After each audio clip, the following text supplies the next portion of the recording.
Transport across sell membrane এই চ্যাপ্টারে দুটো শর্ট নোট আজকে আলোচনা করব। একটা হলো সিম্পল ডিফিউশন এবং আরেকটা হলো ফ্যাসিলিটেটেড ডিফিউশন।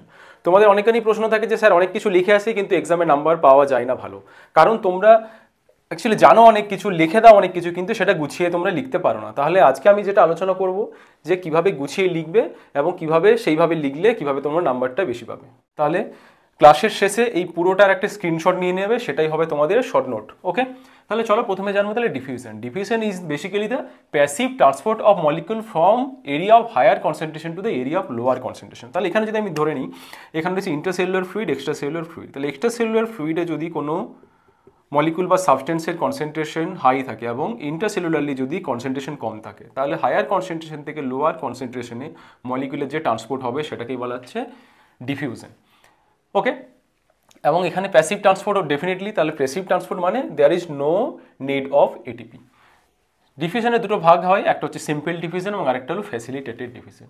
তাহলে সিম্পল ডিফিউশনের বেসিক্যালি মেকানিজমটা কি হয় দেখো, transport of atom or molecules from one place to another due to the random movement. তাহলে কি হবে, এখানে যে মলিকুল বা সাবস্টেন্সগুলো রয়েছে বা যে অ্যাটমগুলো রয়েছে তাদের কিন্তু র্যান্ডম মুভমেন্ট হবে। অর্থাৎ এক্সট্রাসেলুলার ফ্লুইড থেকেও সাবস্টেন্স ইন্টারসেলুলারলি আসবে এবং ইন্টারসেলুলারলি থেকেও কিন্তু এক্সট্রাসেলুলারলি আসবে।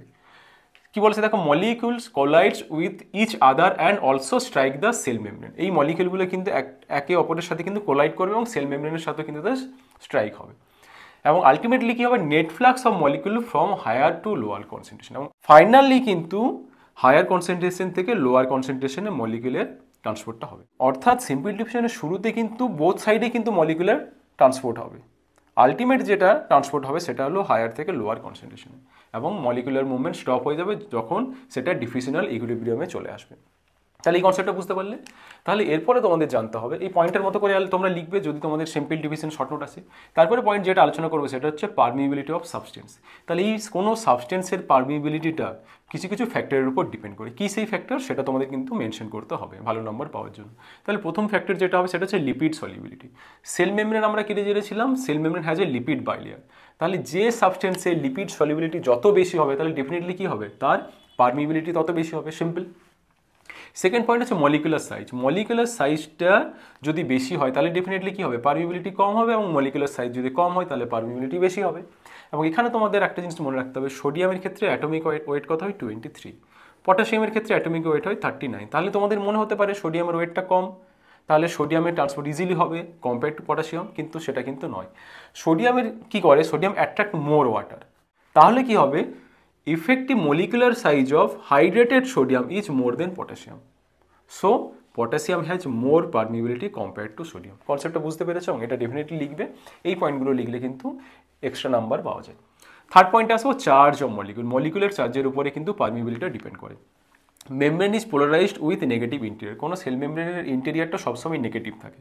তাহলে নেগেটিভ যদি থাকে তাহলে ডেফিনেটলি পজিটিভ আয়ন কী হবে, খুব সহজেই সেলের ভেতরে চলে যেতে পারবে। ওকে, এবং কোনো অ্যানায়ন কিন্তু খুব সহজেই সেলের বাইরে বেরিয়ে আসবে। দেন টেম্পারেচার। টেম্পারেচারের ক্ষেত্রে টেম্পারেচার যদি বাড়ে তাহলে পারমিবিলিটি বাড়বে। 5 নম্বর পয়েন্টে আসবো, distribution of channel in the membrane. চ্যানেলের ডিস্ট্রিবিউশন যদি বেশি হয় তাহলে ডেফিনেটলি সিম্পল ডিফিউশন বেশি হবে, এবং চ্যানেলের ডিস্ট্রিবিউশন যদি কম হয় তাহলে সিম্পল ডিফিউশন কিন্তু কম হবে। চ্যানেল কিন্তু not carrier protein. Carrier protein থাকা মানে সেটা কিন্তু ফ্যাসিলিটেটেড ডিফিউশন হয়ে যাবে। Then pressure gradient. In addition to electrochemical gradient, the fluid pressure gradient is also contribute.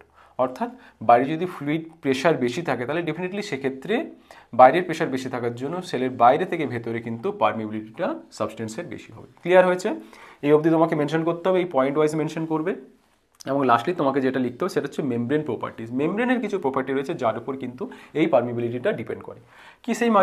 কী সেই property? Fick's law of diffusion. এই ফিক্সড ল, এই পয়েন্টটা তোমাকে মেনশন করতে হবে। কি বলছে Fick's law of diffusion? Net rate of diffusion যে equal to -dA/T into CI-C0। তাহলে D equal to the diffusion coefficient, A হচ্ছে কার উপর ডিপেন্ড করছে, দ্য সারফেস এরিয়া, এবং সারফেস এরিয়া তাহলে যত বেশি হবে তাহলে নেট রেট অফ ডিফিউশন তত বেশি হবে। আমরা এপিথেলিয়াল সেল পড়েছি, ইন্টেস্টিনাল এপিথেলিয়াল সেল, সেখানে কি থাকে, ভিলাই থাকে। ভিলাইয়ের কাজ কি হয়, ওই সারফেস মেমব্রেন বা মেমব্রেন এরিয়াটাকে ইনক্রিজ করা। তার ফলে কি হবে, কোনো সাবস্টেন্সের খুব সহজেই ইজিলি অ্যাবজর্পশন হবে through the epithelial cell of the intestine. থিকনেসের উপর ডিপেন্ড করবে, থিকনেস যত বেশি হবে ডেফিনেটলি কী হবে, নেট রেট অফ ডিফিউশন তত কম হবে। এবং সিআই মানে inside concentration and C0 minus outside concentration. এখন তোমাদের একটা প্রশ্ন হচ্ছে এখানে মাইনাস কেন ছিল? Minus actually it indicate the down the concentration gradient. এই অবধি বুঝতে পেরেছো? এখন তাহলে ডেফিনেটলি সবার লাস্টে তোমাদের এক্সাম্পলটা মেনশন করতে হবে। What are the example of the simple diffusion? Transport of O2, CO2, urea, ammonia আয়ন্স, this are the example of the simple diffusion. বুঝতে পেরেছো? তাহলে সিম্পল ডিফিউশন যদি শর্ট নোট আসে তাহলে এই পুরোটা তোমাকে কিন্তু লিখতে হবে। ক্লিয়ার হয়েছে? এর থেকে বেশি লেখার দরকার নেই, কারণ বেশি লিখলে অনেক টাইম চলে যাবে, সেক্ষেত্রে কিন্তু আদার যে লং কোশ্চেনগুলো রয়েছে বা আদার যে কোশ্চেনগুলো রয়েছে সেগুলো অ্যাটেন্ড করতে পারবে না। তাহলে শর্ট নোট খুব বড় লেখার দরকার নেই, কম্প্যাক্ট লিখতে হবে এবং টু দ্য পয়েন্টে অ্যান্সার তোমাকে করতে হবে।